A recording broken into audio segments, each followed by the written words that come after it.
All right, so start off with your name. Okay. And Well, my name is Michael Mcbride, and I'm an actor. Yeah. nice. Yeah. Like a pretty cool concise way to put it. Like, there's a couple of different people who are always like, I'm like actor, I'm an singer, actor, singer, dancer. dancer. I'm really a thinker. I'm a Yeah, I'm spiritualist. like sometimes I like to think of myself as a philosopher, but Yeah. I have to tell myself, Yeah. No. not No. yet. You're not. That was nasty. But He's chewing on his ice. If you can't hear. yeah. But see, the intro is always the hardest part because the second like you get it, Yeah. a It's smooth like you sailing. start. It's like the icebreaker. It's like Yeah. you gotta. All right, so start off with your name and why do you think you're here today? Why do I think I'm here today? Okay. So my name is Michael Mcbride, and I'm here because the awesome Jalil asked me to be on his podcast to I don't know, kind of like just chill. Just chill. because like a good amount of people that they're like like you just know through like filmmaking and like through I mean like even though your acting stuff doesn't only have to do with film, which is pretty Yeah. it's a pretty big reason why I was like I should branch out a little bit more with like because you have connections so you know certain people, but like I don't know, I feel like just good conversations like Yeah. the whole point. So I guess start off with what you do and like you know Just like my process. In terms yeah of yeah when I yeah get a role not and not stuff really that, like or no? your process to get into a role but like your process into where you see yourself, like how you got to where you think, how you believe you got to where you are right now. Oh, okay. Well, it all started, in all honesty, when I was like 3 years old, and I loved Blue's Clues like Okay. so much. Like the preschool show with Blue's Clues. And what I would always do is I would put on Blue's Clues, and as the episode would go on, I would be acting alongside with it. And then it started with Blue's Clues, and it was really funny. And then it moved on to movies like Inspector Gadget with like Matthew Broderick, like bad films, but I don't know what it was about them, but that really started my love of film. And it became a hobby of mine to put on the film and then start acting alongside it. And it was always my dream that someday I'd be able to play that role in that film. So it was, you know what I mean? Yeah, I In like my mind, totally I felt get like every single film could be remade, and I'd be in it. it. You'd be the lead in every single movie. No, like I would be the character that I would want to be. Yeah. And I don't know what it's like. You have this instant connection, right? And once you start, um, once you discover that love that you have for just putting on something on the television and then starting to spend hours and hours just imitating. And I knew every single word of every single Blue's Clues episode, every single line to Inspector Gadget, every single line to Inspector Gadget 2. I knew every single line. And that's when I started really, getting that as a hobby. And then I was cast in a Purim play. So Purim is the Jewish holiday where it's Yeah. kind of like Halloween, but it's like the Jewish Halloween. And we put on a play that basically talked about the creation of Purim. And I was cast as King Ahasuerus, which was the asshole dickhead king. Like he was, Wait, like, how old are you? I was like probably like 10 and Oh, like okay, and yeah. I was like just young enough where it could be like aw, but just old enough that I could take it seriously and shit. So I put on that role, and I didn't really realize yet how much I loved acting, and then I got up on stage, and somehow it sounds so cliche when you say like you have that eureka moment. Yeah. But it was just like that. I was like, man, I love doing this, and afterwards, the audience response felt so great, and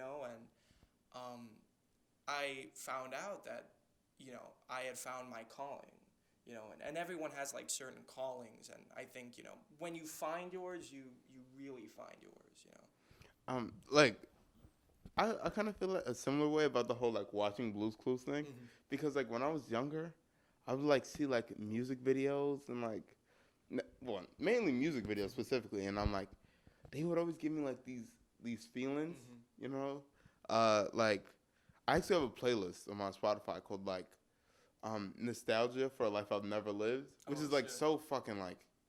Now that I say it out loud, I feel like a dickhead. No, Like, no. but like it's just the only way to express like. I'd see like music videos and like songs from my childhood, and it would be like, uh, it would be like the most like it would be like a like number one hit from like 2007, and it's like not even that obscure of a song, Yeah. but it's like just something that made me feel some type of way when I was younger. Yeah, exactly. Like, yo, when I'm older, like, like I can't wait to go through this. You know that song by Rihanna and Calvin Harris, and it's like, Well, I'm musically autistic. Okay, Like, well- like I. But what's the song name? there's a song by Rihanna and Calvin Harris. It was like Calvin Harris's first big hit, and it's like, is this what you came for? Have you ever heard it? No. The hook is like, ooh, ooh, ooh, ooh, ooh, ooh. You heard it? Ooh, ooh, ooh. No, ooh. man. All right. Well, it's kind of like a basic like Yeah. pop But for song. you, it was like this Yeah, nostalgic. But like the music video, Mhm. like the song is basically about like Rihanna like finding love and all of this stuff, and then but one of the things about it is, in the music video, it's like just her and like this boy, and like he's all like tatted up, and they're like just like kind of living their best life a little bit, and I'm like, hey, seeing like somebody as attractive as Rihanna. With like some like random, I was like, oh, like I'm gonna be that random, you know what I mean? Like when I grow up, I'm gonna be making music videos with all these famous with and like, Rihanna and being the tatted up random guy. yeah, I'm next gonna to be her. like the lead actor, but like I also want to be making like, I want to be the one, cause like the thing about music videos that make them so cool, especially when you're a little younger, is how everything feels so on pace. At least like music videos that shoot for that. I'm not gonna say good music videos, but music videos that shoot for that. So like watching that, I was like, yo, I want to make music videos that make people feel the way I feel right now. And like if I happen to be with like a Rihanna or like a like a Or like a Beyonce, Beyonce. or like something like that, then I mean, damn, wow, what a happy coincidence. Yeah, shit. But yeah, like, and like that's one of those things that I only kind of like started thinking about more and more recently, because now that like I do like know a lot more technical stuff that I need Before to. it didn't know. Yeah, that I could kind of pull something off like that. I'm still like, yo, and like when I'm a little older, I'm gonna be making those videos. I'm gonna be doing that stuff. Yeah, and I was listening to your podcast before, and how you said there's so much. The more you get into it, there's so much you realize you don't know yet, and that's so true for I think every profession, but especially like in the arts, because I think the arts has this image of being pure passion. You know what I mean? It's like everybody on there has this passion for it, but what you don't see is you don't see the random Joe in the baseball cap whose job it is just to like pull a wire or something like that. Like a really interesting thing about this, and I wish I brought up in that episode, but we spoke like from our film program GFS. They brought in a lot of people from National Geographic, and then one of the people that we spoke to was this lady whose husband was what's the name of that network that Atlanta is on? Atlanta shit. FX? It might be. Yeah. But like she was talking about how like Donald Glover's like director and like lead writer and all of that stuff, but there's like a 6-year-old white man behind the scenes who's like kind of like making sure, because Donald Glover's like he's not as experienced he's an experienced actor and like writer, but like to be leading a big budget show like that, they like FX definitely put somebody within the like and stuff like that is so interesting for her, because like she didn't even know the guy's name off the top of her head, and then and like guy like Donald Glover, she didn't know. No, she didn't know the guy that he was like, because FX assigned him a guy to basically be like, you need to get this done on time, you need to make sure that these don't happen, your show can't have this in it. And that's where like the job aspect of the arts comes in. It's like for this guy, it's not like his passion, but it's like that's his job. Yeah, I mean like he's like, he's an older dude. He already did all this shit before. So stuff like that is so interesting to me, because it's like all the time, like especially in like this decade, you just have like these huge artists, whether it be like musicians or like movie makers or whatever, who like kind of blow up out of nowhere and get huge and then get so much funding behind them, and then but there's still such a work aspect to it, which is why because like a lot of these people aren't nearly as experienced. Like you could say like a artist like one of those like a rapper that blew up, like say like a low pump or something like that. It's like obvious that like his record label is like behind him and like making sure he doesn't fuck up Yeah. certain things Yeah. and things like that.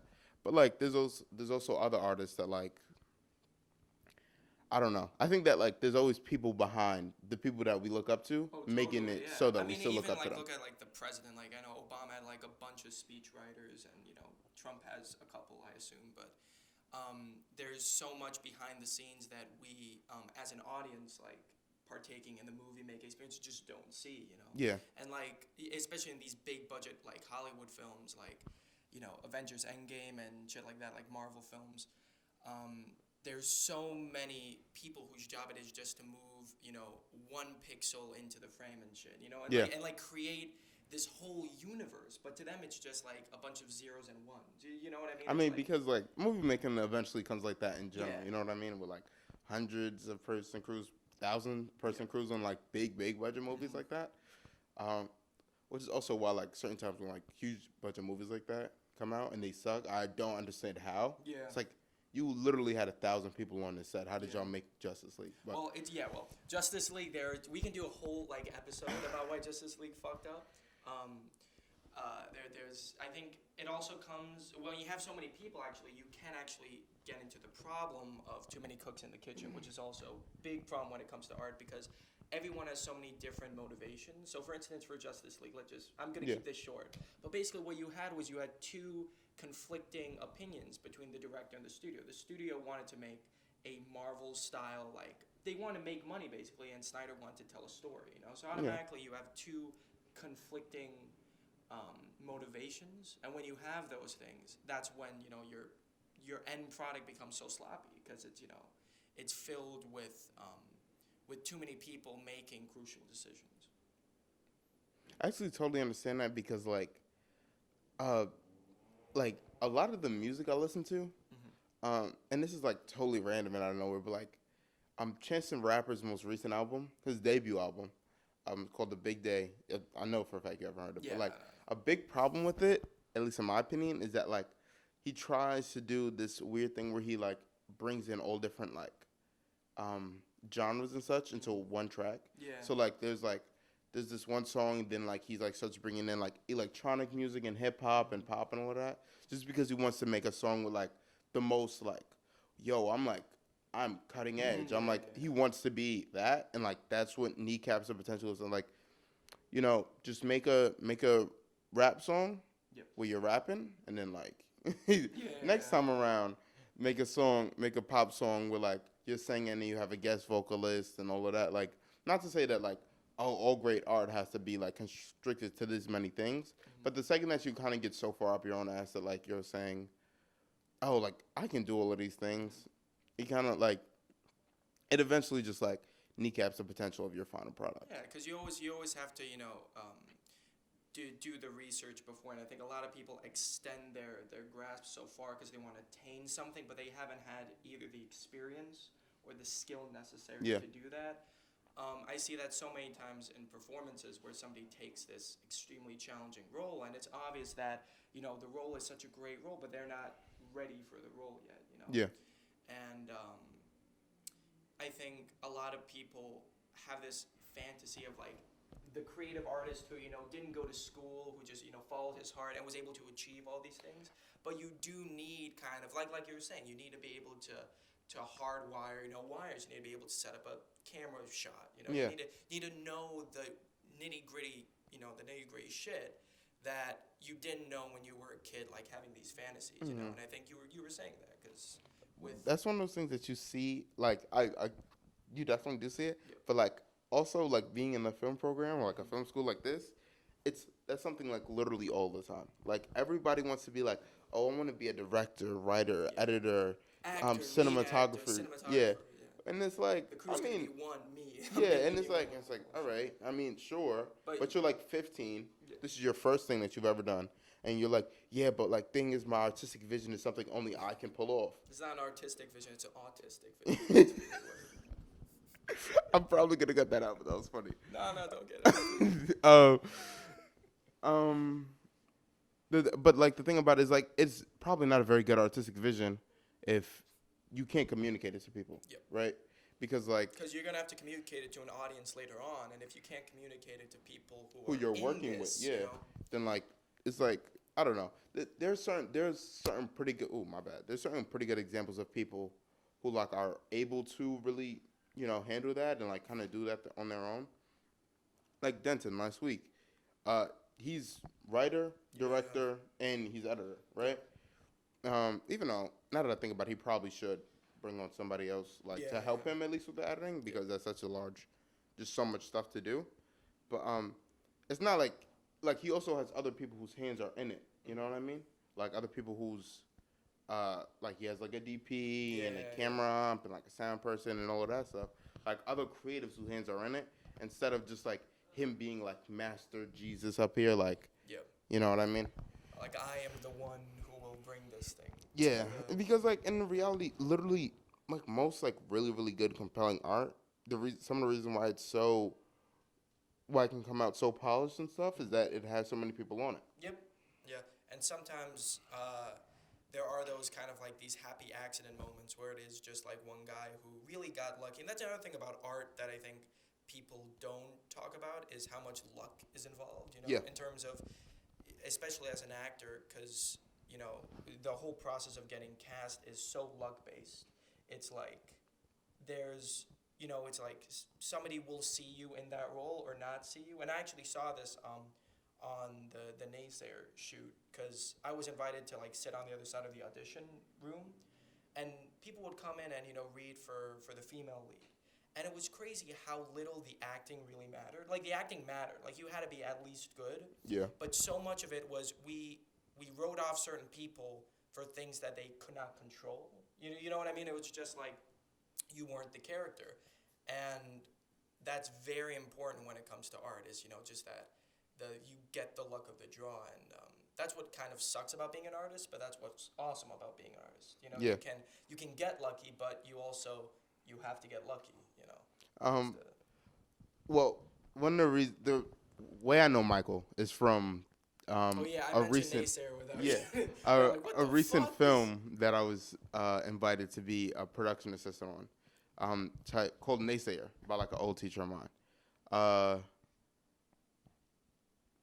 yeah, like I mean that's pretty much all the context that they Yeah, that they yeah. would need. Yep. But like now that we brought it up, can you talk about what it was like to audition for Naysayer and what it was like once Yeah. you got it? Well, it was a very unique experience because the director saw me in a show. I don't know if I told you this, but Yeah, I mean he maybe I told told you me. that. But basically, I was doing a show at LaGuardia High School, and it was Two Gentlemen of Verona, the '70s themed Shakespeare musical. It is just as weird and fucked up as it sounds. Trust Okay. me. But it's basically he saw me there, and he invited me to the callbacks for this lead role. For Naysayer, and I read the script, and I thought the character was pretty interesting, and I thought you have to take every opportunity you can, especially that's another thing that this industry teaches you is to take every opportunity that is even slightly presented to you. So I went in for the audition, and first it was like if auditions suck always, Yeah, it's like they're awful. They're always awful because you on never both know. ends of it too. On both ends of it too, yeah, but especially that's why it sucks is because both parties don't want to be there, but they have to be there. Mm-hmm. So I went in there, and I was trying to get a read on like how he was feeling about my performance, and Michael is very like you never know what he's really thinking. Yeah, Yeah, and it's like so super and no, off-putting. but I never told you this, but after I did a couple reads, and then afterwards he came up to me and he did that he does like the aside things, and Yeah. he was like, "You're doing this distracting thing with your eyes. It's very distracting. Stop doing that, okay?" And I was like, It's such a Michael I was thing. like, okay, I was like, there are two. One is like, what the hell? And I didn't want to ask because then he'll go into detail. Well, Yeah, your eyes 'cause- just look very 'cause the thing weird. ab- And you don't know if he's gonna get like, but it was that was Because the very thing about funny. it is that like you're like what is it? What do you need me? He'll be like, well, you're ugly. He's like just all of this. Just all this, just stop doing that. Yeah. But I don't know. I was just like, okay, and he was like, okay, all right. But what I had to take that as is like, okay, he likes what I'm doing. It's like if I only don't do this thing, then I got, you know what I mean? I feel Yeah. like if he didn't even consider me for the role, He he wouldn't wouldn't have have said told that. me, you know? And if there were other problems, he would have brought them up. Yeah, exactly. So I was like, oh shit, okay, maybe I might be able to do this. And I went in, and it was, and what was interesting about the audition process is he would audition all of us in groups. So you would see the other person auditioning for Randall as Randall. Randall Yeah. is like the lead character. You would see, like, so I would play another character in one audition session and then see someone else play Randall. You know what I mean? So it could either go very well or very poorly. But I went in there, and you really have to go on autopilot in a weird way. So what I mean by that is, like, you can't overthink an audition, but you do have to prepare for it. So there's a very, like, thin balance line between that, where you want to go in and show them you know what I mean? Because you don't want to make up this weird version of you, because they'll be able to tell who the real you is, Yeah. and also you have to now pretend to be a different person along with being a different person. You know what I mean? Yeah. So I had to.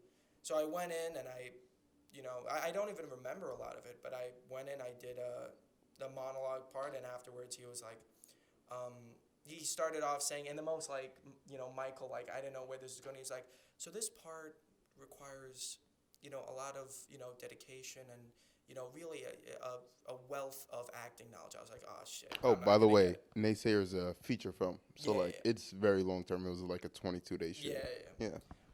But he was like, this requires, a lot of focus and a lot of, acting ability. And I was like, shit, am I going to end up crying? He's like, and you exhibit none of those things, so you're not getting me. So just go home. So Thank go you. home. No, so he said, so we'd love to know how you feel about this project, and I'll send you the script. And so I was like, and after he went on that whole rant, I was like, so is this a good thing?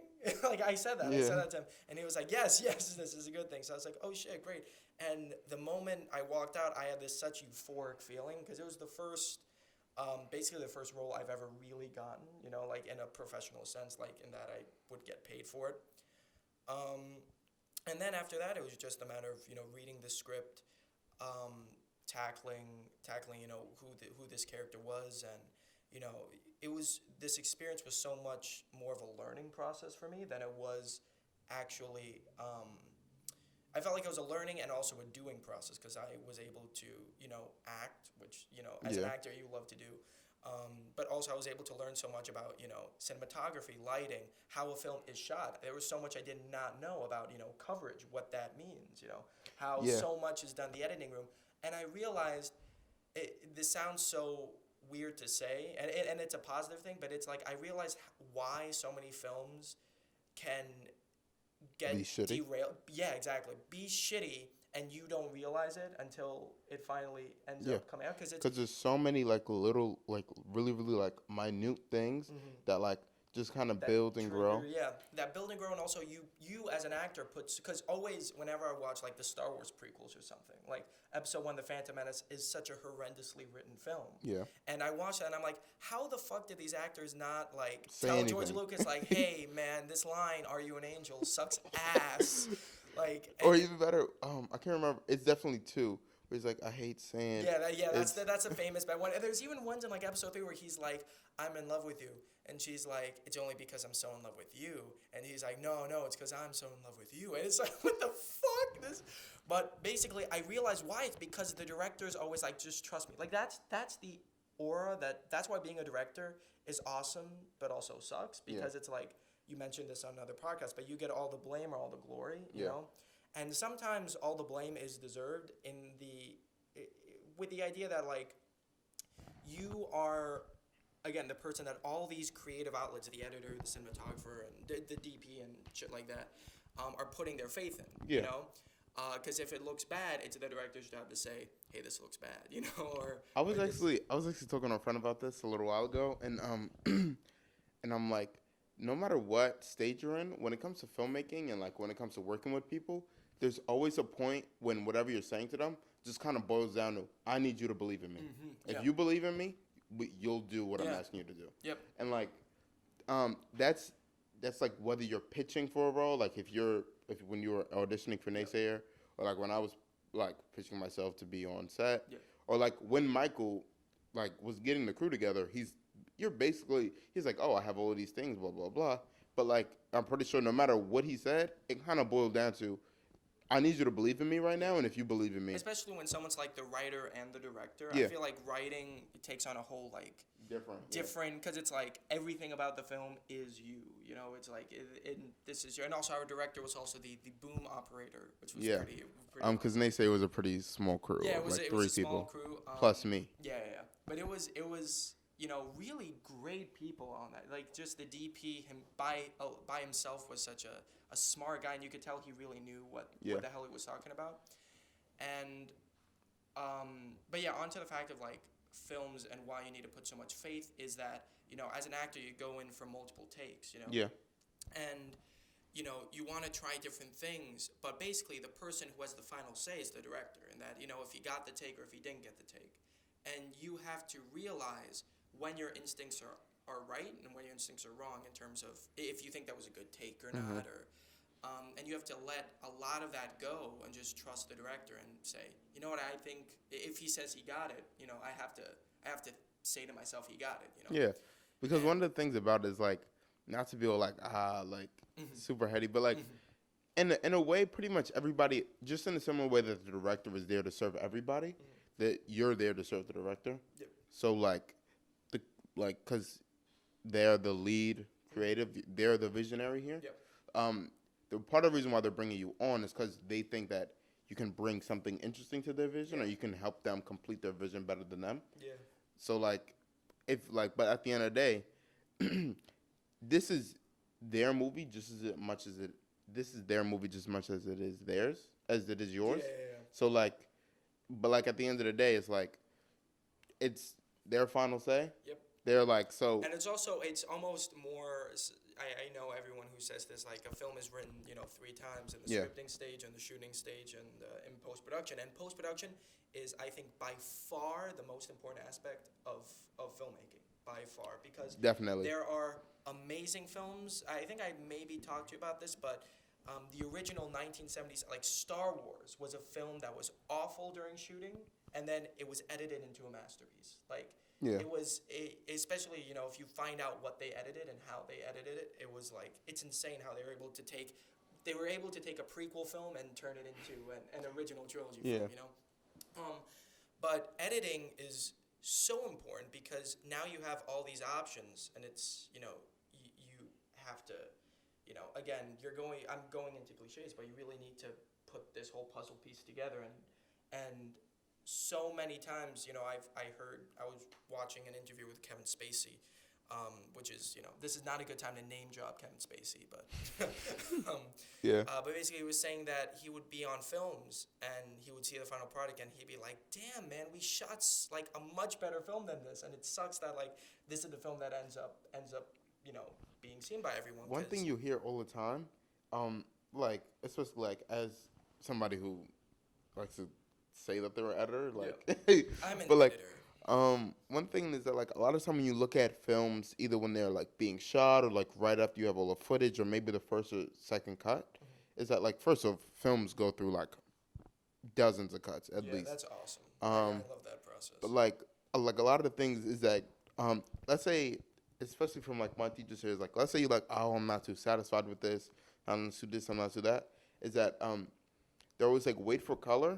Like, wait for it to be color graded, wait for it to be sound designed, wait for, like, music and all that stuff, because that's plays such a important part in the movie that, like, when it's empty, you, like, start to notice a lot more flaws. Yeah. Like, when you're like, oh, that could have been, we don't have any really good takes of this. Yeah. You know what I mean? So, stuff like that. And, like, music in film is like 60-40 music. It's like music impacts the film experience so much more than people give it credit for. Like, not to bring up Star Wars again, but there's on YouTube there's like you know the famous throne room scene at the very end where it's like this extremely like awesome moment. It's like they walk down, the music's all triumphant and shit, and somebody did an edit of it with the music taken out, like it was just silence, and it was like the worst thing I've ever seen. It was like it was so long, boring, and awkward. Like and all their faces even looked awkward. It was like I noticed the performances were so off and shit. And I can imagine as like an editor watching that, you'd be like, yeah, we're gonna cut this scene out. Yeah. But with the music added in, it becomes, probably one of the best scenes in the whole movie. And you know And stuff like, like that is what makes the movie making process really awesome, because it's like things can change with one decision. yeah, one of the things about that like kind of make it that like I'm always comparing Marvel to Star Wars nowadays, but Mhm. like there's a really really similar situation with say like any of like the last 10 Marvel movies where like if That was you the weirdest. I was like, any Anyway, of continue. where like if you just mute out the sound for some of them, Yeah. like especially on like more like like on more dramatic or like climactic scenes. So especially like superhero movies where like say a character is introduced or something like that. Um, like if you ever want to like really see this firsthand, watch any superhero movie, but take out the score. Mm. Like take out like you know how like say like a hero will jump on the screen Yeah, and you yeah, just see the shit, swelling yeah. and all that stuff. Just cut it out. Mute that for like 60 seconds. Just see how different it feels because like it's like extremely noticeable when it's not there. Like I remember for Infinity War that the scene where Thor comes to Wakanda Oh and like shit! Like you the just see the greatest lightning entrance ever. strike and Yeah, then he's there yeah. and then like it Well, swells with the Avengers it's thing. so much the music acts as like building anticipation and shit, and even the theme like the da da da da da da, and it you know what's coming, and the Yeah. music just adds to that anticipation because the beat's gonna drop. And that's basically what it is. It's a beat drop. Like when he shows up, it's like, oh shit. And that's what Endgame has a moment like that too, where should I say spoiler alert? I don't think anyone. Spoiler alert! All the heroes come back and shit, and everyone's lining up. And I was always like a quasi fan of Marvel films. Like I think I talked to you about this, but I think that their films suffer from like a lack of character growth Yeah. in between Because films a lot. they really can't because Because they're already like it's like a real comic book in that way, Yeah. Because it's like you have all these characters and there isn't a lot of growth they can make through every single film. Like a lot of the films like start and end with the characters basically at the same place, in my opinion. other than like Um, Thor maybe. Other than Thor, but Thor was interesting because Thor was changed purely out of creative interference, basically from the studio, Yeah. and also from Taiki Waititi for Thor Ragnarok. But basically, the studio looked at Thor and were like, "Damn, he's by far like the least favorite Avenger. We have to change this if Yeah. we want to actually." And so that's why they were like, "Okay, let's look at Chris Hemsworth, what he can do." And it turns out he can do comedy so well. So they were like, "Okay, let's see if we can make Thor almost a comedy film." And it worked out so well. I saw Thor Ragnarok recently, and it's probably Wait, one for of the my favorite. first time? No, no, no. Like again, Yeah.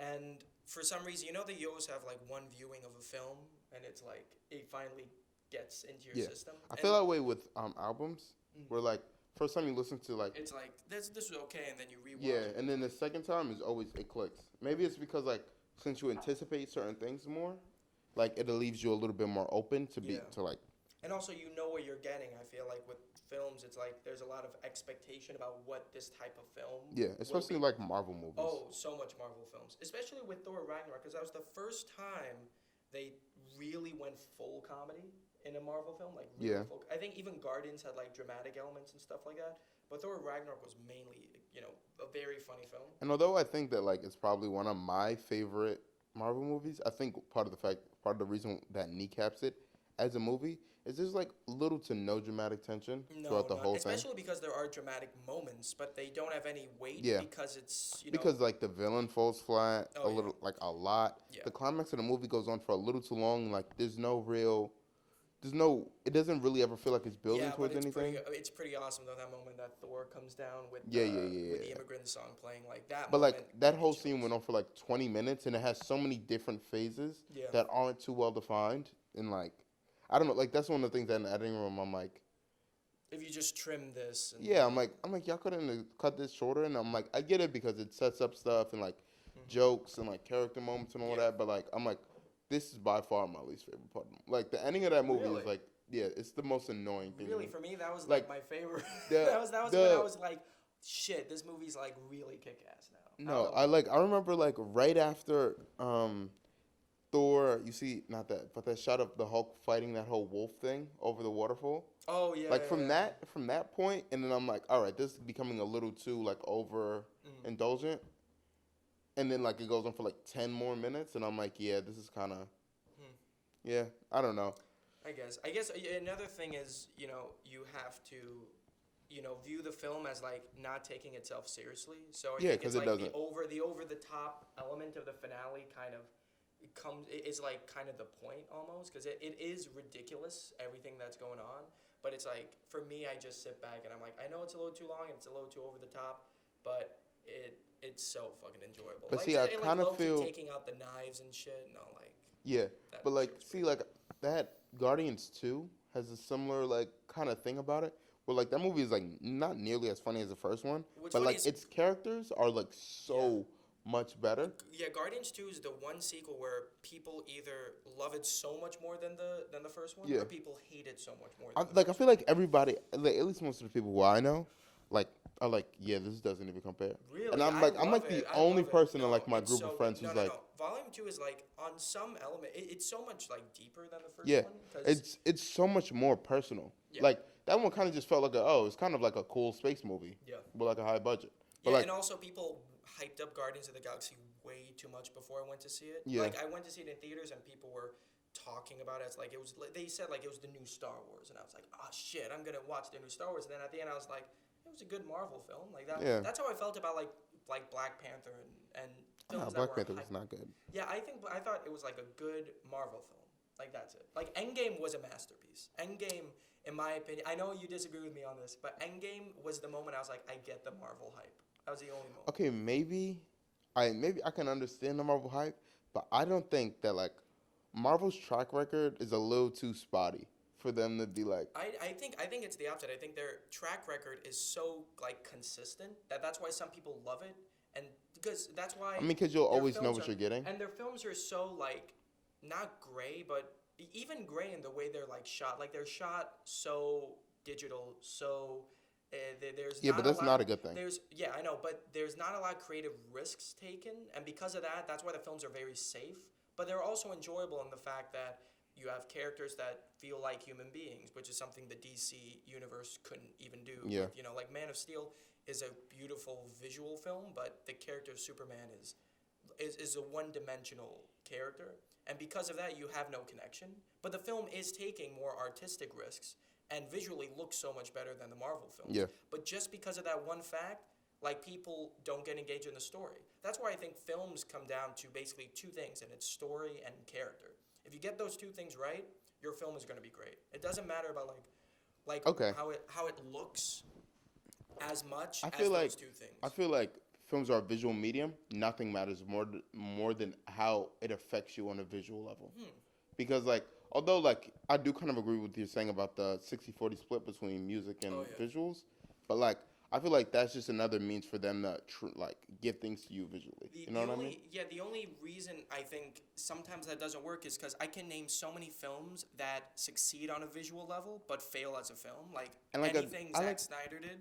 But yeah, because Yeah. their films are amazing to look at. It's like, how the fuck did he make that out? But as films, they lack, except for like Watchmen and and Batman vs Superman for some reason I kind of like. Sucker Punch was pretty good. But what's funny, but for like a lot of audiences, they can't connect to the story or the character. But there's so many films I can name that visually don't do anything special, but connect and tell an engaging story and connect with people. You know what I mean? Yeah, but I don't mean like by visuals like that they have to be like these like super like heady like intense things to look at. Yeah. But like I mean like if films look boring, they're gonna be boring. Like for like to me, like Phase 2 of Marvel, like Ultron, Civil War. I think Civil War is Phase 2. Yeah. Like Winter Soldier. Oh yeah, Ant-Man, you I think think. Winter Soldier is the most overrated, right? Yeah, yeah. And Ant-Man, they're all so fucking boring because it's shot wide No, shot. it's very Close up, boringly. reverse. I think that also comes down. They're shot like TV movies. No, because that's kind of what they are at this point. Is that they're over budgeted like Yeah. TV episodes. That's why Endgame is literally like the series finale to a TV show. It's like that's why some people loved it and some people were like, well, it doesn't work as a story. The second act's way too long. But it's like that's like judging Breaking Bad. that's like judging the final episode of Breaking Bad without having watched Breaking Bad. You know what I mean? It's like, well, the episode's a little slow. I mean, But yeah, but like the thing about movies is like movies, stories in general, especially like movies and like episodes of TV shows. No matter what, like even a singular any episode of Breaking Bad is a singular story in and of itself. It does serve a larger narrative, but it has the 5 acts. It has like it has to have character development. It has to show change. It has to have a visual language. Although it might be consistent. Breaking Bad is the epitome of like entertainment. Yeah. Like, if Oh, you I thought you were gonna say visual language because that movie even visual that show language, too. communicates so much Through just its camera Yeah. placement and the shot compositions. in a way that like I think is only rivaled by like certain things maybe like like a Kubrick film. Like that's Kubrick No, but, like, films and, like, the TV only shows. thing that like really like reminds me of it in such a similar way is kind of The Office. With like Really? yeah, I feel like The Office. So much of the personality is like thinking about the fact that the characters in the movie, I mean in the show, know that the cameras are there. So like that, like and like it like builds up this really interesting what's thing. What's funny about the show isn't what the funny shit that happens; it's the reactions of the people. It's such And like, I don't know, and like they try and play around with it a little bit more in the 9th season, and it falls really flat. But like one of the things about it is like some of the funniest like one-off jokes, are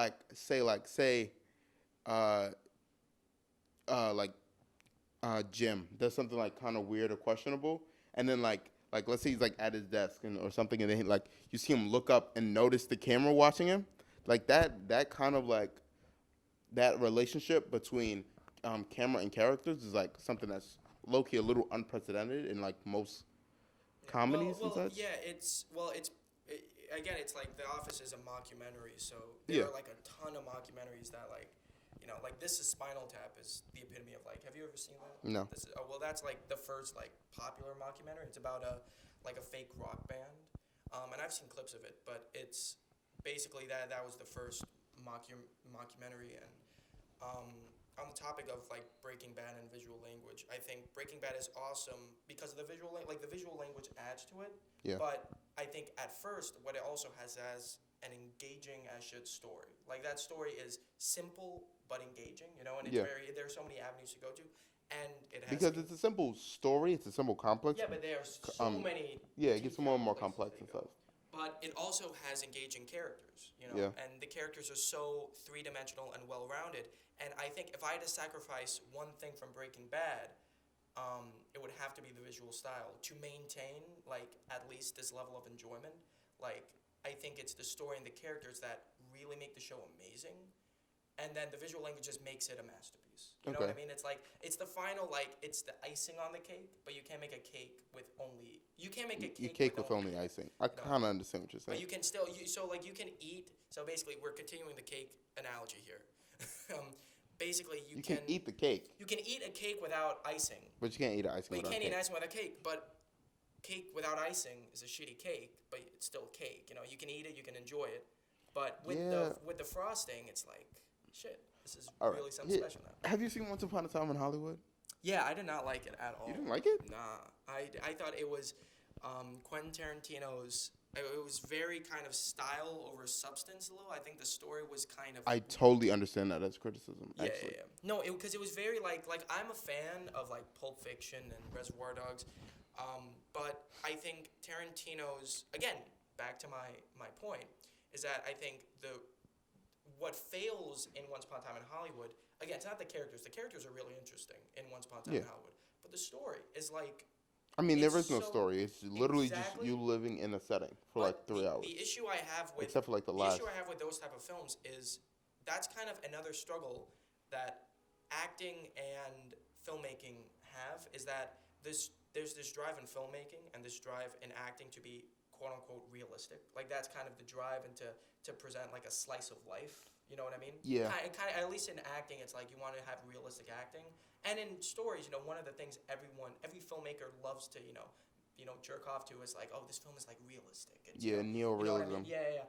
But the thing is, the reason we make movies and the reason we make films is to because they escape have from that. And also, they have to have an interesting story. Yeah. Like, I can film a day in the life of a random person, and it could be real, it could be raw, you know, it could be like new filmmaking. But if it's boring as shit, it's not It's a just story boring. worth telling. You know, Yeah. that's what I think Once Upon a Time in Hollywood is it was all leading up to a place where I knew it was gonna go, and the whole story was so like all the characters have these weird arcs, but they all happen not together. Like DiCaprio's character's arc basically ends like 40 minutes before the film is over. You know what I mean? Like when he finally just like realizes his passion for acting again.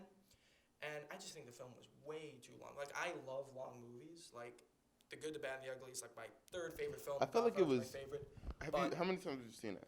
I saw it only once. I'd say maybe watch it again. Like, don't like rush to the theater and see it again. Yeah. Well, definitely support Quentin Tarantino, but like still, it's like no, because he's one of the last like filmmakers out there. Yeah, he's one of the last like not hire, like not director for hire and shit like that. Yeah, but one of the good things about that movie is that like it does feel really really long. This kind of thing I was saying about movies and albums earlier. It feels long your first time through, and like a lot of time you're like, what does this mean? What is this? Blah blah blah. Watching it the second time, it's like definitely up there for me. It's like one of the best movies I've seen this year. Really?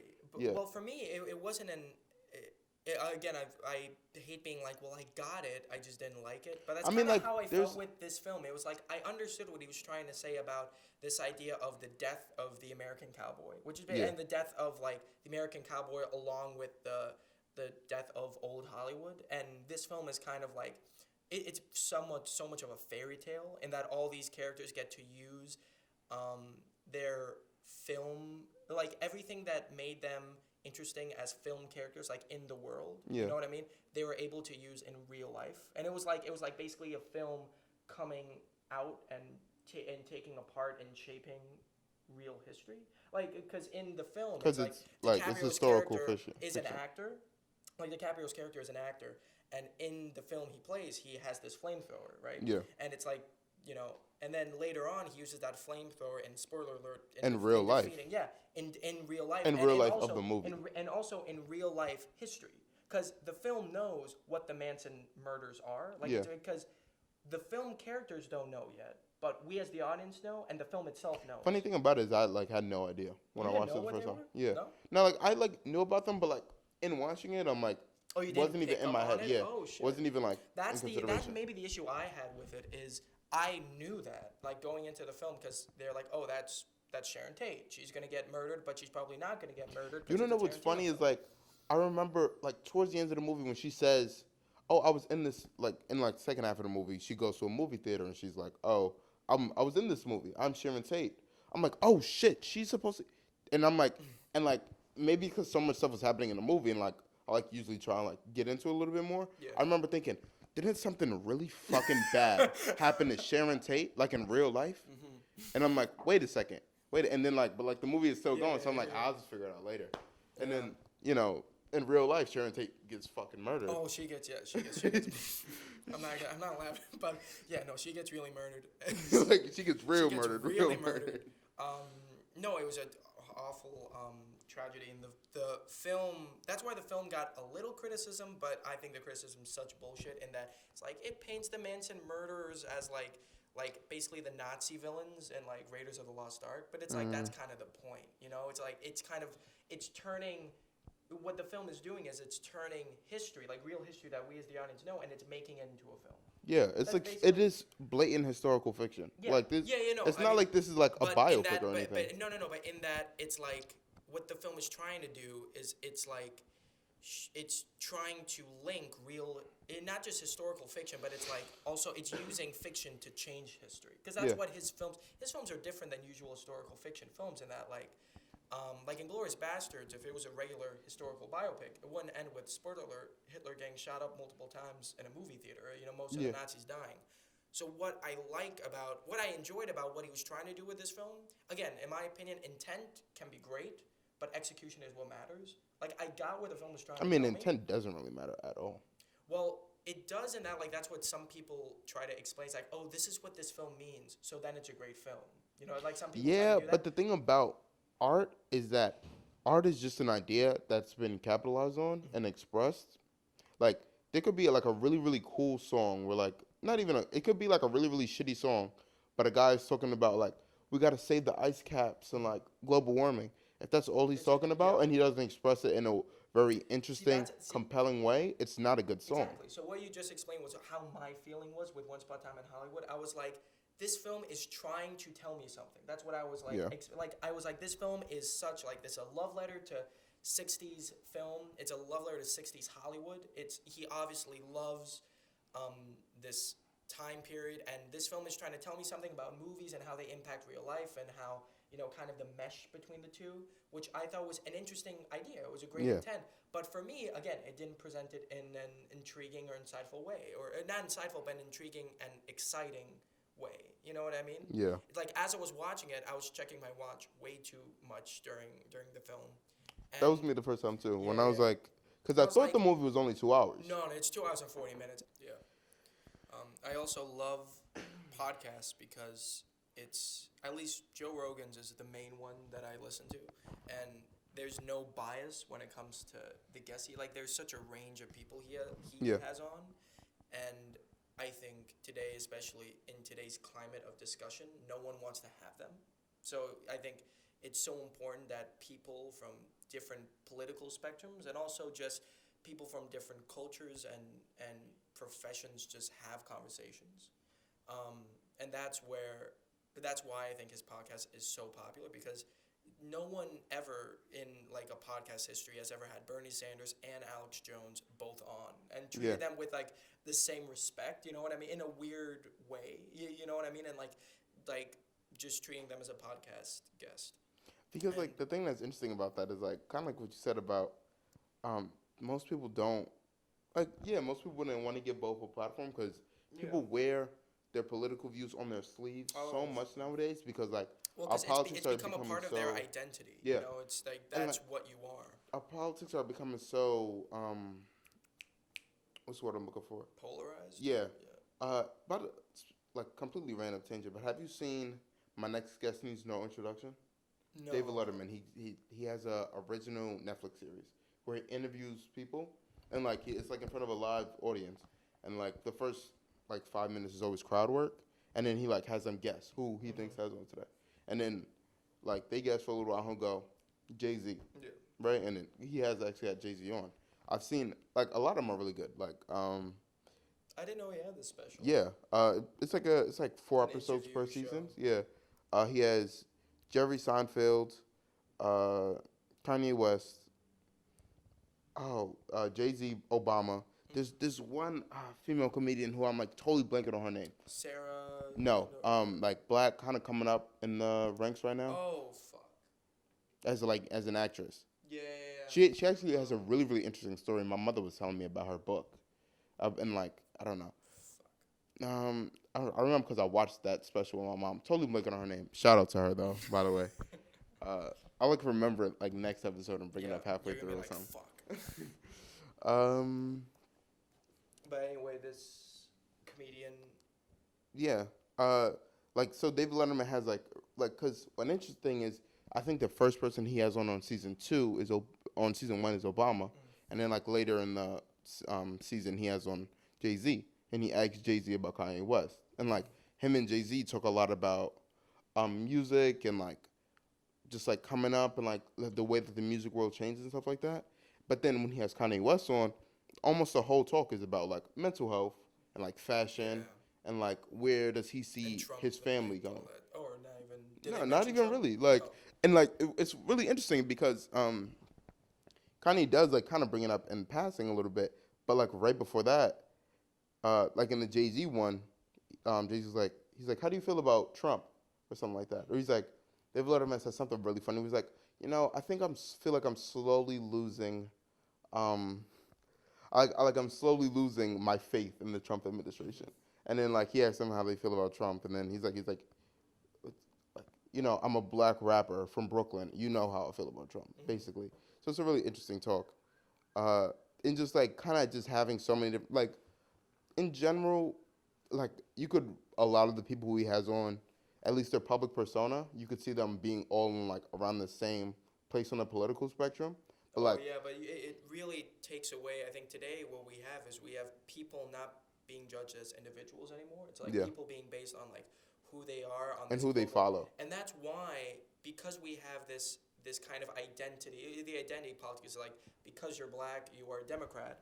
Now we have this idea of like if you attack my political ideology, you're attacking me. Mm-hmm. You know, and once you have that connection, you know, between you and however you view the government should be run, that's why we don't have discussions anymore. Because why would you have a discussion with someone who is attacking you? Yeah. You know, and that's I think the issue is you have people actually attacking people, but you have people thinking they're attacking you, but they're really just saying, "Yo, I think the government shouldn't spend that much money," and they're like, "Fuck you, you racist piece of Yeah, shit." they're like, yeah, I think we should probably get free healthcare, and they're like, oh, so you're not a real American. Yeah, I mean, like, yeah. that's obviously a straw man a little It bit. goes definitely like both ways. Yeah, because like there's especially definitely because like you know people who you know I don't totally agree with, but I can like they needed like at college campuses like this one dude needed 600 police officers. He was required to pay 600 police officers to guard him at Berkeley when he spoke there, because for fear of you know the left. The yeah, left mob, like, which is him something that's apart. so specific to college campuses. Yeah, man. Really, like because it's they've become terrible. such a like. I consider myself a liberal. Yeah. Like I don't like. Again, I'm not like so super versed on politics that like maybe in like 5 years I'll be like, eh. Yeah, this will turn to a political show in like 5 years. No, but like one of the things that kind of annoy me so much about college campuses is like it's almost no matter which one. Maybe I've mainly been the ones in New York City. I mean New York Shit, State. yeah, even But like those, yeah. pretty much anyone that you go to is just such a hub of like, you know, we feel this way and like everybody. And also, we can no longer have dissenting opinion. We can no longer Yeah. have like one person believes this thing, one person believes the other thing, and that's okay. It's- Now we live in a world where I believe one thing, you believe the other thing, therefore you should not have the platform to speak. It's like no, that's not. Or like how- not even. It's just like how if it you works. believe like because the thing about like the political spectrum is I think that like terms like say like leftist or Well, pro-choice, if anything, right? I think that the liberal spectrum is the broad spectrum, but like leftists is specifically the ones who like, at least from what I've heard being used, leftist is very specifically not the ones like you who are shit. My phone just went. It's off. cool. But the leftists are the people who are not like you, who are liberals, but who still allow outside ideas. The leftists are the ones who are like, we will shut you down if you Yeah. come speak. Like those are the real hardcore like Antifa and stuff like I mean, I feel like because like our world, like our country is becoming like a little bit, it's the better of the two. So like you know they're just what's getting so much it's always funny been, behind them. yeah. But like I totally fucking forgot my point. But like let's say you consider yourself liberal, right? And you say, okay, I'm pro-choice. Yeah. Then like that kind of pigeonholes you to every other like major liberal belief. You have to automatically be on the same side of And a little that's bit. so wrong because that's not how. If one human being believes every single thing that you believe, then something's weird. Yeah. You know, it's like Because like we're all like we're- and I feel like so many like for example the reason why I like try to refrain from like talking so many politics is like I don't really know as much to really Yeah, I get I'm it. not comfortable making like these It's broad like we can make, statements we or can make good accusations. Marvel versus DC film No, but it's arguments, like- but Republican and Democrat nah. No, because it's like at the end of the day there's just so So much much we don't shit know, going again, on. you Yeah. know.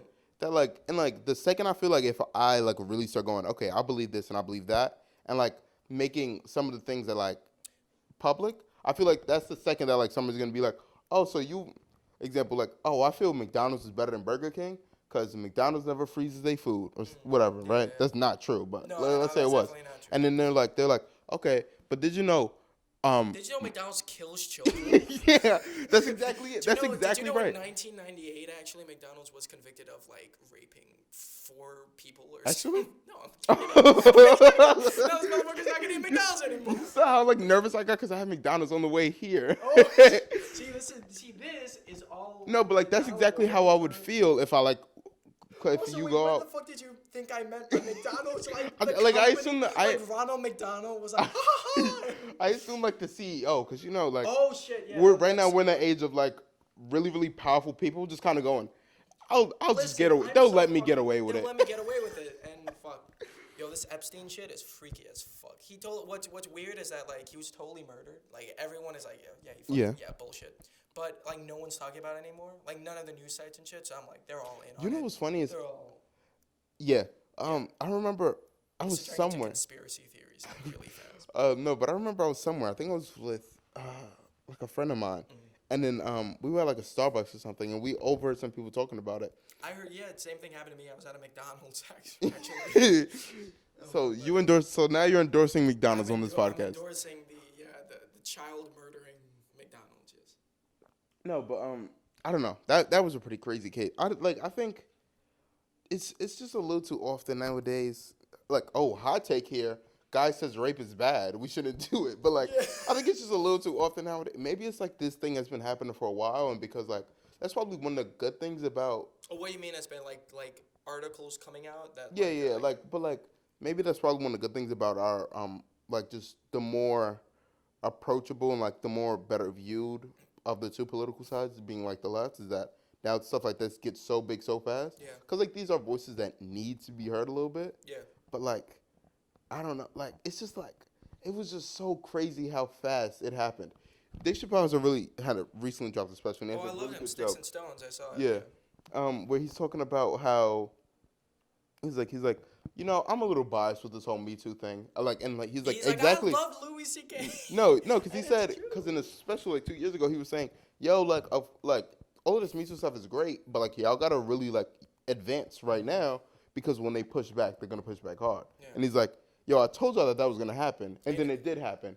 And they took away y'all fucking abortion laws. You know what's funny is that then after that, like now Dave Chappelle is being like, they're trying to cancel Dave Chappelle because of this latest special. It's like, fuck no one can cancel Dave Chappelle. Yeah. The only person who could cancel Dave Chappelle is Dave Chappelle. Because he, when he left in like 2006 or whatever. Yeah.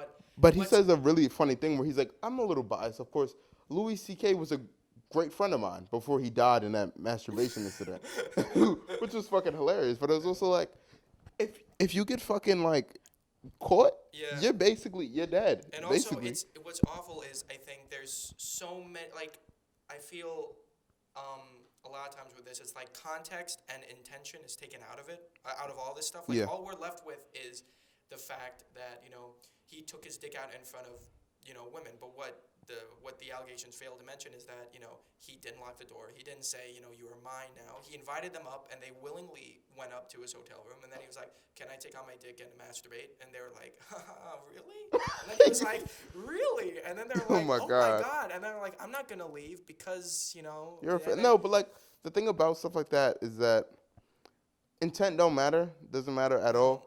Like the thing about like art and like pretty much everything you do is what only matters is the way it makes people feel. Yeah.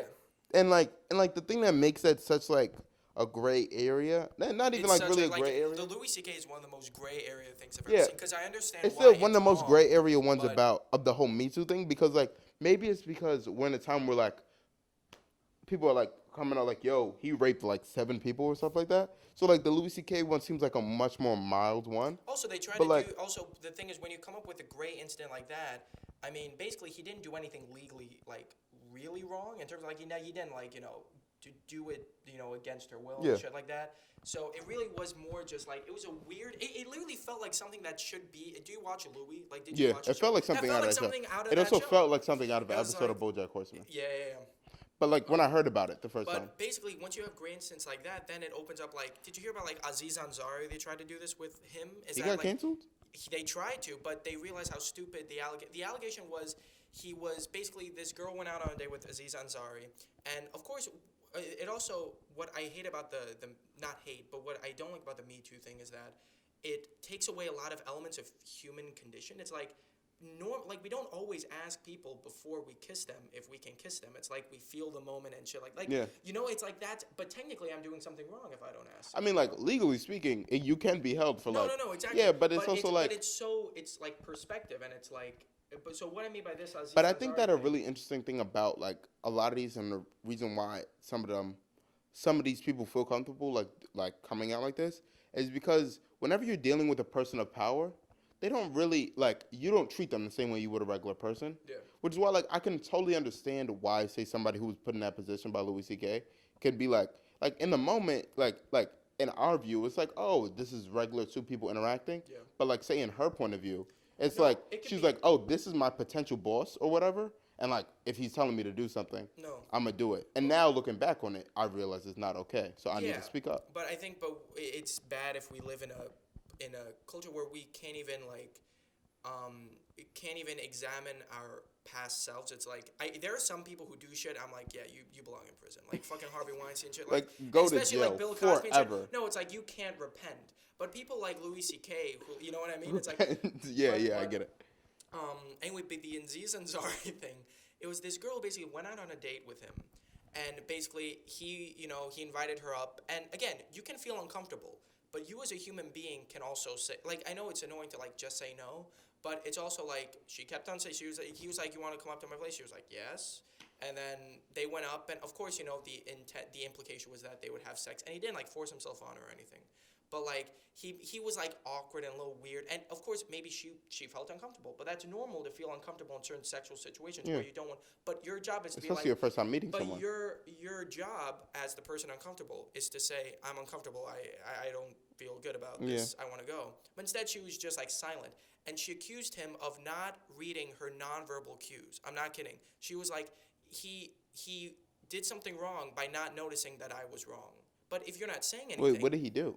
He was just like, he was like pointing to his dick. He was like, it's like weird. But is it criminal? Absolutely not. But it's like that's a little freaky. Not even freaky. That is like off-putting and like kind of stupid. No, but it's like, but if you, but should but we that, take him but to also jail? because Yeah. he was like, but he thought like she was into it, and he didn't know that because she wasn't saying anything. So he was like, he thought like she was into it. She came up to his apartment, so he was like, hey, and also if you're in a sexual, like, you do weird things like that, that seem weird from an outsider's perspective, but then in the moment it's like. It's a totally, like, sex by itself is a weird thing. You know what I mean? And so the way that we as, I don't know. I feel like this is definitely my first time hearing about it. So I'm like. So basically, after that, she, like, wrote this whole article. She was like, Aziz Ansari, hashtag Me Too. And then everyone was like, bullshit. That's not a Me Too thing. That's just you had a weird sexual encounter with Aziz Ansari. And then then at the end, she was like, I feel weird. Can you take me home? He was like, yeah. So he took her home. He didn't force her or anything. Then afterwards, she like texted him. She was like, "You made me feel really uncomfortable the other night. You should be ashamed of yourself." And he texted her. He was like, "I'm so sorry. I didn't know you felt." And then now she tries to take down his entire fucking career over this thing. Like that's the thing I don't like is the intent for this. It like feels malicious a lot of the times. Exactly, because that's a lot of times like what it feels like, and what is bad about stories like the Aziz Ansari thing. Thank God he wasn't really canceled. Like, he was canceled. Thank God for he a didn't while. actually do anything. No, he didn't do anything, of course. But he was canceled for like I think a month. Like now there's also time frames. Like he was canceled for like a month. People were like, we can't mention Aziz Ansari. We can't. But now he's back, and it's like. Okay, thing about stuff like that is like in that very specific situation. Well, again, I don't know too much about it, but that must have sucked. No, literally. like to kind of like.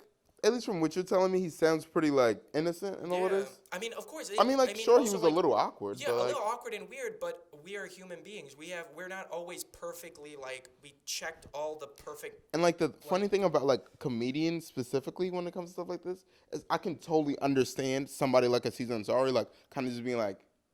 Exactly, You know what I mean? That's, I think, what's happening with comedy with the Lazy Dave Chappelle special is that...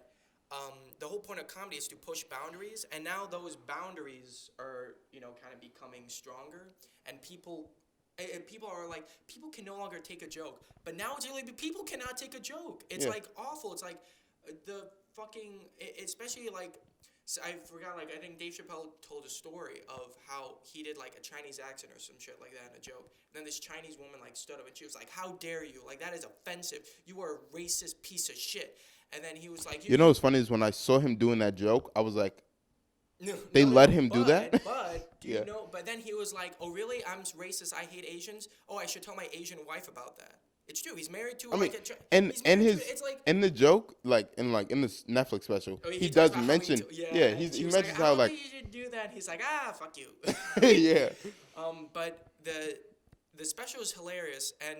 It's not even that offensive, like compared to like some other. There's also a really, really interesting joke in there that like I've been thinking about since I heard it, where he's talking about how we can't say the F word, like in relation to gay people. Oh yeah. And like, cause like he wrote it in the sketch like years and years, like a while ago before it was like a little bit more important that we don't say it. Cause like now we came and say it here. Like not even in casual conversation, honestly. But like, and then he went to some of the higher ups of the Chappelle show, Yeah, and they they're said like, you you cannot can't say this say it, blah word. blah And blah. he was like, well, I use the N word all the time. And Bob. she's He's like, like, well, you're not. well, you're not You're gay, so not, you but can't use you the word. are. But you are. And then he was like, well, I'm not an N word either. Yeah, But he says but she's like you can't say the F word because you're not gay, and he's like, but you let me say the N word all the time, right? he's like, And well, then that's 'cause- she's like it's because you're black, and he's like, well, if I'm not blank in terms of gay people, then I'm not a nigga either. So like, why do y'all let me say it if that's not me? Exactly. And I'm like, yeah, like I feel like But there is, but the thing is, I like that joke, but the thing I don't like about that joke is that it's kind of, it's true though. It's like, in terms of the idea we have jokes, and it's like you can only tell. I mean, that is like a social fact, is that you can only tell those jokes if you are of that culture. Because Yeah, I mean, like, and it's like that's. I mean, that's like seen as a fact. general rule a little bit. Like you can only use certain slurs if like they're the ones that like negatively affect Exactly. you, which is why like. So that's why I think that joke, which was like, it was really like cool, and I was like, yeah, but it's like, yeah, but that makes sense. Like her logic. I mean, yeah, her logic, yeah, her logic makes sense, but like I also see like a lot of what he's saying of like like the fact that y'all don't feel indifferent, basically, to me, you know, like to me saying the N word pertaining to myself or like other people is like shows like a larger problem. Which is why, like, for example, like you're Jewish, right? Yeah. Like, say if you were to like make a Jewish joke or like say a Jewish slur, like a lot of people wouldn't be able to guess that from looking at you. Yeah. So it's like but like the fact that the second people you're like, oh, it's okay that I make this joke, I'm Jewish. Yeah. It's like the fact that like people kind of like you know, like they'll let it slide. I personally, like, again, like I don't really give a shit if you say, you know, if you say the word, you know, like kike or something like I don't care because I know the intent. That's the thing. I mean, like, yeah, jokes are jokes, but like it's also like we have like this again, this language is so, it's a language. You can do a whole podcast, a whole like 4-hour long documentary about like language and how, you know, especially in today's culture, like words. Louis C.K. again, before he died, had this great joke, and again, Louis C.K. is like, especially now today, like, cause he would be one of the only comics, like white comics, to say the N word like with a hard R on. Did you hear that? Yeah. That's probably one of my favorite jokes ever. I think I know what you're about to refer to, and I that's know, probably one of my the favorite N-word jokes. joke. He's saying how like he hates people like basically. Actually, I'll tell it because I can say the N word. Yeah, you can so say it. He goes, I'm definitely gonna butcher this joke, but just for context, he says, I hate when people say the N word to me, and he's like, I don't mean nigger, I mean, like, I can't believe I just said the hard R on recording. He said, I don't mean nigger, I mean, like the N word, because the thing about when you say the phrase the N word, you're putting it in my head. Like right now, that word is just in my head floating around. I'm like, I know exactly what he's talking about. And like I totally like I get the whole principle and matter behind like people saying using certain language that like say refers to other people and doesn't refer to them. Yep. Like when it comes to like slurs and such. But like it's 2019 and there's certain things that I wouldn't be caught dead saying. Yeah. You know what I mean? Like I don't want my mama to like find out that like say I did blank and blank and blank, you know, referring to these people. Yeah. Or like I don't want like yeah, well, I just don't, like well, the I think public. but there's like, if you're referring to people with racist slurs and you're using it in derogatory ways, then you're a bad person. But if you're like Louis C.K. and using the N word, you know, literally saying it on stage as a joke, you're not. I actually totally understand what you're saying. Yeah. Yeah, there's because it's a little malicious different when you're intent. referring to people. And the issue I have is, of course, now I don't know if you know this, but there's like a HBO special with like Chris Rock. Here's why I think there's real racism. I'm gonna go on a tangent for a little bit, but this is where I think the real hidden racism of pop culture kind of lies. Yeah. So for instance, there was Chris Rock, Louis C.K., Ricky Gervais, and Jerry Seinfeld. They did like an HBO like special. I've seen like the first half. Basically, Louis C.K. was like, he was just using the N word, but he wasn't like saying like, yo, this fucking, you know, like, but he was just saying like, yeah, I used the word, you know, he said the word on stage, and Chris Rock was like fine with it because he knows Louis. He's like best friends with Louis. Like Louis C.K. is not a racist. He knows he's not a racist, and so what was fucking racist, what was really racist, is that today people saw it. And then a bunch of people started going on Twitter and fucking calling Chris Rock a coon for letting him say. And I was like, Okay, let's hold up and let's talk about the actual racism here. Yeah. Is that they started calling him like an Uncle Tom and shit like that. Like people were like Louis, like he allowed Louis C.K. to be racist. So because a black man is letting a white man say the N-word, that black man is a fictitious character from a slave book. He's it's like you're being the racist here, buddy. I mean, that's like you don't know what I find really interesting, and this kind of ties back to the whole politics. that's basically it's because we make assumptions like because he's black, he has a to duty to prevent all there's white people. There's an MTV because you know how like MTV was like they might even still be doing where they do like all of these like BuzzFeed-esque political videos. I think I see where it's just like in like one of them was like things for white guys to like know in the new year, right? Oh, and then I was like, go fuck yourself. Yeah, they have a joke in there about like how like Kanye West is no longer a black man. Yeah, it's right? like, and they're like, well, you know, this was like maybe like end of 2017 or end of 2016. And they're like, you know what you did, Kanye. And like, I get it's a joke. No. And like the whole thing about it is like, like you don't want to like crucify people for like what they say in a joking manner. Yeah. But like the thing that like people, because comedy is like sort of on like people perceive it to be under attack with all of this free speech stuff. But like the thing about it is like now people are using themselves saying quote unquote jokes as like ways to just say like just like mean spirited evil stuff that they're like, oh, I can get away with basically crucifying this person who's like done so much for black culture. Exactly. Like Chris Rock has employed way more black employees than that random Twitter user who's suddenly calling him a fucking Uncle Tom when you're being the racist. At the end of the day, Kanye West has done way more for black people, especially like fucking Chicago, than anybody in that video calling him out. So it's like none of y'all have that ability to do that. There was a funny meme. I don't know if you know the meme, but you know the meme where it's like the guy deciding between two buttons? Yeah. It's like, so there was a meme of like the two buttons and the thing it said like woke liberal on him. So it was a woke liberal and it was between like all Trump supporters are racist and black people can't be racist. Because that's literally what Kanye West is. It's like, you're like, he's a racist, but black people can't be racist, but Kanye West is black. Oh, well maybe Kanye West isn't black now. Maybe Kanye West isn't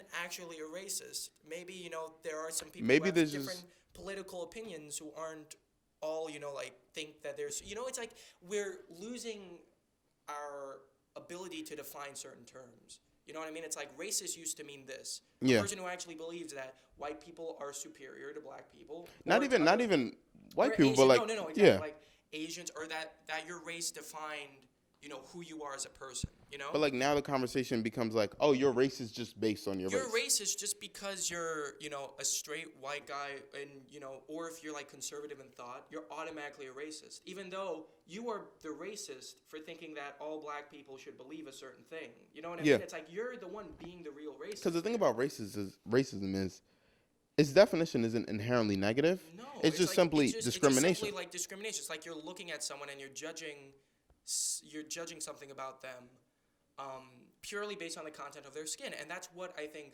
both sides are guilty of doing this. You know, there's the real serious, like, KKK, like, dangerous racism, but there's also the subtle racism that I think is actually, like, taking over a lot of like taking away somebody's blackness based on their opinion. Exactly. It's like, who the fuck are you to say if... Also, I think, weren't they, like, white girls in the videos? No. There was... there's like one black male in that video, and I remember because I found it really weird because they kept using him for different punchlines, and that was his only line. You know why? Because they were like, we have to say these jokes. And also, you're being racist by casting this black guy because you know that he's the one who could get away with saying this. Yeah, no, but like it was actually like a black female who did it. But like the thing about the video that made it so funny is that I'm like, why do you find yourself so entitled that you can speak to another race in a very broad term? And I feel like that's like the easiest criticism for something like that, was you could be like, oh, it wouldn't be okay if there was anybody but white people. But I'm like, I mean, like, sure, you know, I can see there have been white people portrayed in media doing like racist shit. Yeah. But like, because they have done racist shit. Yeah. But it's like, it's white like people are awful, but they were. But again, like, white people, not in general, but like, you know, as a white person, I can make this comment. Yeah, that's what I was about to joke about. Because I was like, I can't say that. But it's like, you know, I think we have two extremes. We have the extreme of like, we can have white white power because there's black power, and we can have all lives matter because they have black lives matter. We can have, we can have straight pride parades because they're gay. Because then you're losing the whole point of those parades, and the whole point of that is that they're they special because they're unique. faced oppression. That's Yeah. the whole point of you're having a gay parade because, you were faced with so much exclusion and discrimination before. So when you have a straight parade, it's like you're It mitigates the mocking whole point of it. I know, and it There's was no like, point of having a parade if everybody has exactly, their own parade. and it's but there's also the other extreme where it's like because you're white, you are a slave owner right now. You are a piece of shit. Jim Crow. You are still. It's like well no. And like it's there's like I am. It's like of course not my answer. Well, maybe some of my answers, but half my family was like from Argentina, the other half from like Ireland. So yeah. Probably we did not own slaves, but it's like.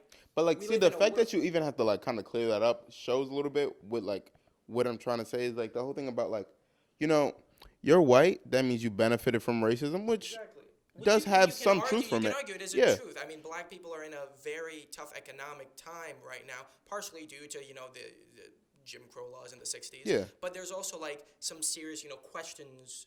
Partially due to the fact that like just starting like a decade or two ago, it has been illegal to do certain racist actions, and like that doesn't even mean that there's like still like very obvious and subtle racism in our daily lives all the time, but like the whole thing about the very concept of like a generation of people, especially like black people who is like yo, like we've dealt with racism, like we've done this and we've taken it in stride, and we're coming out stronger than before because like I feel like at least the black people that I know are like a very like not worthy, but like they're like durable, but like they're like a durable people. Like I feel like like at least a lot of people I know have been through a lot, and for us to like still come through that, just as strong as before. But for like say like because any of the people you would ask about in that video would be like I've experienced racism because they definitely have at least once or twice. But like why do you think since you've experienced racism that you could turn around and like push it on someone else? Yeah. Because like you're literally just perpetuating it, but in reverse. So in like 200 years from now, when after like if like they say there's like huge like switch up and now white people are on the bottom and black people are on top, then we're gonna have to deal with this exact same thing, but in reverse. Exactly. That's what I think you touched on a great point. You said it very well. Is that power dynamics switch a lot, and right now it's like. You could argue that we are living in a white power dynamic, but economically at least, but economically we're actually living in an Asian power. Yeah. Like Asians make way more, and they're not white, but no one's going over to Asians and saying you are benefiting off of racism. What I'm saying? It's like no, they just I mean you see they just work hard. They and shit like they that. own businesses and they make good business decisions. They're smart, and they just like literally anybody who has a lot of money. Unless they like won the lottery or something, it's like, I mean, they either inherited it or like they earned it. Yeah. So you earned it. Also, I think most lottery winners actually spend all their money within like the first 2 years or something. I read like a very scary statistic. It was like the thing about the fucking lottery is that like, they love to do these things about like, yo, and like, and this is because we were just talking about Kanye West, but he has a line in like his debut album where he's talking about his mom scratching lottery tickets so she could buy a house and like blah blah blah. But like the thing about that and the thing about the lottery is it takes so much advantage of like lower income people. Oh yeah. Because like you're basically selling them a dream a little while. Like you're basically telling them a dream and not longevity. Yeah. Because you're telling them, yo, if you give me, imagine if I told you, yo, if you gave me $5 right now. You got like a 1 in a billion chance of winning $1 billion. Wait, I think it's almost more than that. Yeah, I mean, it like, definitely is. You know what's funny is you have a higher chance of dying on the way tickets than you do. You have a higher chance of getting struck by lightning, of getting eaten by a shark, like anywhere. You have a higher chance of dying from a vending machine. You have a higher chance of and also, literally everything. Like in our everyday lives, winning the lottery is probably the least likely thing to have ever happened. Definitely, yeah. But imagine if like what the lottery basically does is like imagine if you went to just some person who doesn't come from a lot of financial wealth and you go, yo, you can win $1 billion, and they go, oh shit, I did not how? know. No, they go like, deadass, how? Like how can I get $1 billion in my pocket right now? You're like, give me $5, right? And then you got a 1 in a billion chance. But if you give me $10, you get a 2 in a billion chance. And if you give And me $15, well, yeah, you got and me then in a million G's. you get the idea, right? And then like they're like, wow, okay, sure. I don't have much to lose by giving you $5. But the thing about the lottery is it does that with like literally pretty much anybody who just wants to have a chance to hope. It just takes advantage of that. So it's just like, No, I don't know. it's The lottery is basically just taking so advantage of hope, and also on the format of economic and racial, topic that we're talking about, is that a lot of times like economic, where you are economically does not always reflect where you are as a person. So what I Yeah. mean by that is like your fulfillment, your full, spiritual awakening in life. Sometimes it's not achieved if you're making so much money. Like, for instance, I read this very interesting statistic, which are the most likely people to commit suicide, you know who they are? They're upper middle-aged class. white men. Yeah, but Yeah. no, even more. Like, it was like upper class, economically like privileged, like white people. It was like it wasn't like the bottom low, which was interesting. I thought like if you're economically like destitute and shit, like wouldn't you just want to? But Yeah. it's like there's so much more to life. I like say Than this just all. the- I like say this all the time. Like I joke about this all the time. Yeah. And I'm like, and I go like, if there's ever a point in life where I feel like I'm at my happiest, or if I peaked, if I like Yeah. genuinely 100% believe that, I'll just kill myself. Like, there's no point to continue living if I've been the best that if I've achieved my 100% perfect, like. But what's cool about life is that you never know. You Yeah. never know. But That's like the thing about it is like, imagine if like like you made a good stable income, you came from like a good stable family, and you kind of chilling with your wife and 2 kids, or like your husband and 2 kids, Yeah. and then you're just like, yeah, this is boring, and like this is the rest of my life. This is the next 20, 25 years. Forget it. You know what I mean? Like I can like, I don't know. But some people like can find fulfillment in that life, but some people can't. So Yeah. I think that's why it's important, especially in life, to find out what you love to do, and also to know what you're striving towards. And what you're striving towards should never be I want money, because Yeah. money will. It's like I hate to use the phrase money doesn't buy you happiness, but like sometimes those cliche phrases are cliche because they're kind of true. It's like money actually can't buy you. Like look at Anthony Bourdain, who tragically like killed himself. His job was he got to fly on like private jets, eating food. That's like every person's like dream job. Yeah. And this guy, he couldn't find fulfillment in life, and he chose to kill himself. It's like we really don't know. There's not a simple one thing to strive for, in life, and there's like so many different avenues. And somebody who's planning to try to make a living off of acting, it's like, there's many levels of success. Like for Yeah. me, doing this shoot was such a huge success. Even if it was small, I got to meet great people. This is my shout out to Jalil. I don't know if he's listening, but he was one of the great people. Hopefully he's there in the Oh audience. yeah. But like great people, and I got to learn a lot. And that was one of my successes. And it doesn't have a certain monetary attachment to it. You know what I mean? Yeah. Yeah. Because the thing about art and artists is like, part of the reason why like we get shitty pay or no pay a lot of the time is that you're not usually in it for just the money. You're in it a lot of time for the connections, for the knowledge. To be honest, in terms of like giving back to society, you're not doing a lot by like in terms of like really giving back to a productive society, unless you're like really like doing these big Hollywood blockbusters that people like pay millions of dollars to see. You're really doing this for yourself, but also to to find again that fulfillment, that artistic fulfillment, that drive you have. Like that drive you saw when you were watching the music videos, that drive I saw when I was seeing Steve on Blue's Clues talk about mail, and like shit like that. It's that's where you're trying to get towards, and that's why people go into the art. And like the thing about it is that, like, no matter what your reason behind, coming into like wanting to be an artist is that there's always a point when like when instead of being like the person looking for opportunities, you kind of become the opportunity that other people look towards. Oh shit. And like I feel like that's everybody's kind of end goal a little bit. That's everyone's dream in everything in life, because Yeah. it's like in every profession you have that you're looking for a job, and then suddenly you want to be the one giving the job. Yeah, you eventually want to be the next like Spielberg or the next like Tarantino or whatever. That's like instead of always being like, how am I gonna like what's my next job after this one? You're like, well, I'm good now. Now it's time for me to give back to my people and like give back to the artists a little bit. Yeah, and to try to, to make something great. I think art is great because art is, it's pretty, simple in what it is, because I like doing it. That's Yeah. basically like what it is. It's like, because I like doing it.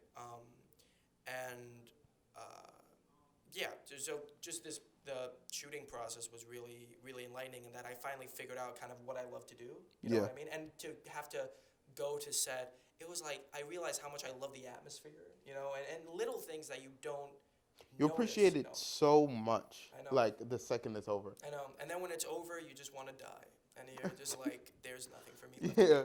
do. I mean, but like speaking of that, like since you've mainly done like plays and stuff, do you see yourself really working with movies? That's a good question. I again, right now it's like whatever will pay me. If I have a preference, I think. Well, right now I think I've had way more experience doing plays, like way more experience. Like this was like my first ever like film thing. Mm-hmm. But there is a very different. There's a very different like style of acting, a different thing you're trying to accomplish. Like for instance, when you're in a play, and this is something that most actors talk about. When you're in a play, you have the audience right there, and you don't have a camera that's highlighting everything on your face. Yeah. So your job is literally job as a play is almost a little harder, because you need to make sure that the people in the back row know what emotion you're trying to emote. But you don't want to be so over the top that it's not believable. Yeah. So you want to be believable, but be able to give everybody the experience that they came to And pay connect. for, Yeah.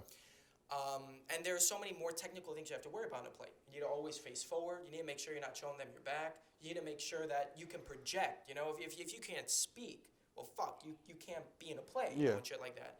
And that goes double when it comes to musicals, because I've done musicals, and for that there's so much shit, you have to worry about. You need to make sure you're keeping in time with the piano. You need to make sure your emotion is correct when singing the song. You need to make sure you don't sound like shit. Yeah. But you need to make sure that you don't sound so good that you stop caring about the character. You know what I mean? So there's such like a balance when To you're doing like, strike all the musicals and time. shit. Yeah, but in film, it's so simple that it's so much harder for some actors. That's why some actors who are on stage can't do film. And that's why most actors who do film can't do stage, is because on stage, and you can see this in like videos of like Broadway shows, they're very animated, they're very kind of slightly over the top. Yeah. But the reason they're doing that is so that everyone in the back knows what they're saying. It's way more technical. But in a film, because you have a camera, if you're going over the top, that camera maximizes it more, and then you look like a fake. You look like an actor. Yeah. You look like an actor. In a film, you're trying to just be the character, and it's like you're trying to basically not do anything. That's basically it's one of the craziest things I learned when I heard people talking about film, is the less you do, and like the more you're just like The more fuck it. complex it seems. The more complex it seems, and the more real it's. Again, that's the striving for real. Mm-hmm. But you don't want to be boring. But you want to make sure you don't want to act. You want to, just be in the moment and be a human being. Because when that film is like, that camera's your best friend. It can pick up all the little things you do in your face. But on stage, that's not the case. So you have to overdo it a little bit, but you have to find that balance. But what film, I think the best example of doing this is like crying scenes and stuff like that, which are they suck. They're awful. I hate doing crying scenes, because you're at this point where you need to produce a result, and you're trying to do it in the most realistic way possible. But on stage, for instance, you can have these actors contort their face and do, there's like the laughing trick where you pretend to laugh and scrunch up your face, and then it sounds like you're crying. But right now it seems, over the top Because there's a it's camera. on film. But on stage, you can barely make out faces on stage, especially if you're on Broadway and it's like $1,000 for a front row seat. You're in the back, bitch. Yeah. Like you're not up there. So you can really fake it on stage, but on camera you cannot fake it. On camera you have to be there. So that's why you have to do less, but it's harder to do. You know what I mean, on film. Yeah. Like you do less, and there's less to worry about, but it's A really good crying scene is like, I don't know, I feel like this is the third time I brought it up on tape. They brought up this exact scene. But you know that scene in The Office where Dwight reads his recommendation letter for Michael? He cries during that? Yeah, Oh, right? shit, I never noticed. Like, no, but like you see like he's like reading it, and then like he like has this whole snarky attitude because like for most of that season, him and Michael are kind of at odds. Dwight was like, "You don't respect me," and Michael was like, "Well, fuck you." Like, Yeah, yeah, yeah. But like it's like genuinely like a really like good heartfelt letter that you could only really get from a friend, and like so he's reading it out loud to the camera, and then like he like kind of chokes up a little bit, and then like you start to see him tear up, cuts. No, not even cuts. Like he stops and he's like yeah, like that's it, and then like I'm like that's like stuff like that is exactly like what I want from like sure it's kind of cool in movies when like there's like an estranged mother and she's like oh my god my baby, yeah, crying and like weeping and all of that stuff, but like really really subtle stuff that like make it feel like you're there, and that's maybe why I appreciate The Office that much. Cause like the The Office is like the king of subtle like yeah, comedy. like cause like it kind of feels like you're actually in there watching them, and like that they know that you're in there, which is why like I don't know, it's something so entertaining about it. But so like when it comes to like subtle crying scenes, that's definitely up there for me. Even though like it's kind of treated like it is definitely treated like a serious moment, but like it's definitely like just it only really serves as a character moment. Like it like out of context of the rest of the show, it doesn't really matter all that much. Yeah. But yeah. That's why like subtle crying scenes are so hard to do because it's like I said, you can't lie, so you have to actually put yourself in the state where you're feeling like shit, and I think the thing about being an actor is the most important thing is that you really need to learn so much about yourself. Yeah. More than I think any other profession is that you do need to know what are your emotional triggers. And what's important and what's interesting is that like the flaws in you and the things that like this, I always get upset when this happens and that doesn't like make sense. That's what's going to make you a good actor. You know what I mean? It's like your imperfections and your flaws are what make you different and more suited to this role than the other guy. You know what I mean? And it's very weird. That's why acting. And that kind of does tie back to the thing you were saying about auditions and how. Yeah. It's like you are the role, you're not. That's why that's why being an actor sucks. Is because it's like there's nothing you can do. I had a teacher who told me this. It's like there comes a point in the professional world where everyone's on the same playing field. Like everyone can do what you do. You know what I mean? Yeah. Like everyone has the same like acting talent. And like that translates perfectly to film too. Yeah. But everyone like all the actors who are auditioning for the role, they can act as good as you. You know what I mean? It's not about who's the better actor. It's about who's better for this role. Yeah. So it's literally there's nothing you can do. There's nothing you can do. It's just whether you're there. Like a good amount of it is it was the same way like pitching. Like pitching yourself for like a role on a project or something like that. Is that it doesn't matter how good you are. Yeah. That like nobody the people who are judging you do not fucking care. I know. Like cuz it's like everybody can like say you're pitching to be editor. Everybody can like import footage and everybody could do the very very technical things. Exactly. Don't even bother telling those people that you can do that. What you got to do is they got to see you and like you got to tell them this is what the movie would look like if I did it, right? If I worked on it, this is what the movie would look like. Are you cool with that? Like it or yeah. Like, nah, are you cool with that? And if they say no, then you don't have it. But if they do, then like you got it. Yeah. And it's exactly like that when, again, you're acting and you're like, this is the character. It's not even like this is me playing the character. It's like this is who the character is. This is who I think the character is. And if you don't got it, yeah, then either the director's like, yeah, that's exactly the direction I want to go, or no, fuck you, go and go home. Wait tables somewhere. And that's kind of that was what the auditions for Naysayer definitely felt like. And it was also me worrying about what was that weird thing I was doing with my eyes that Michael was telling me I was doing. What do you? Yeah. That's just such an on-brand thing for him too. He was like, you're doing this thing with your eyes. It's very distracting to your performance. I was like, I didn't want to ask what, and like I said, because if he's not telling you what, then like you better figure out what it is. I'm gonna figure out what it is. But yeah. And apparently you fixed it. Apparently I fixed it because I ended up getting the role, which was great. If I didn't, I would have been like, fuck you, eyes. Yeah. You fucking cost me this role. But it was great, and also the same thing when we were, casting all the other girls, and for the female lead, it was the same thing. It was like we were looking through, and we were just like, you're just not the character, you know what I mean? And it was, that was kind of what was going on behind the scenes and stuff. Yeah. Yeah, that shit. Yeah. Yeah. I think that's about. That's about it. I think that's about. I think that's about. One more time. I think that's about. Actually, this time do it a little more playful. Oh, I think this is just about time we finish this up here. All right. Yeah. All right. Because I know we definitely have like at least an hour. Oh, we have almost like 2 hours. Really? How much do we got? We only have 42 minutes. Are you dead ass? Really? I feel like, because you know what I was kind of nervous about is that like, once we started talking about politics, I was like, I feel like this is like half of it. I know. Yeah. Let me check my phone. Make sure that this is tweaking. Cause It's an hour and 40, buddy. it says that? Yeah. It's an hour and 40 minutes. We were talking for over almost 2 Yeah, I'm hours. actually fucking late. That makes sense. Wait, really? Yeah. Where do you have to be? I was meeting somebody for lunch. Oh, okay. Well, we gotta finish it. Oh, so this is about it. This has been the LoFt podcast with. I'm just gonna plug Naysayer very quick. Yeah, of course. So definitely check out Naysayer. It's going to gonna be out either late this year or early Very, next very year. early next year. Definitely check it out. Anybody else you want to shout out? My family. That's about it. As you should. As you should, as you always should.